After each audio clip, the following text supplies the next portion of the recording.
नमस्कार independent housewife channel रे मु आपण समस्त को स्वागत जनाउछि। वर्तमान मनुष्य विभिन्न प्रकार परिस्थितिर चापरे पड़ी सब बेले चिंताग्रस्त होई रहउछन्ति।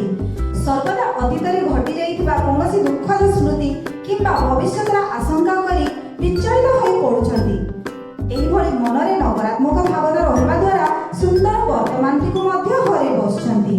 एहा ठीक नुहे। मनरे सबुबेले सकारात्मक भावना रखी आमे आम जीवन यात्रा रे आगे जिबा उचित। एहा को नै मो माउसी श्रीमती अनुपमा महांतक रचित साधना पाहाच पुस्तकर चिंता कविताटी आसंत आपनकु गाई सुनाउछि। कविता केमिति लागिला आपण निश्चय कमेंट करि जणाइबे। आ जदि वीडियो के आपनकु भलो लागिछि ताहाले आपण निश्चय मो चैनल को सब्सक्राइब करंतु एवं वीडियो को लाइक और शेयर करंतु।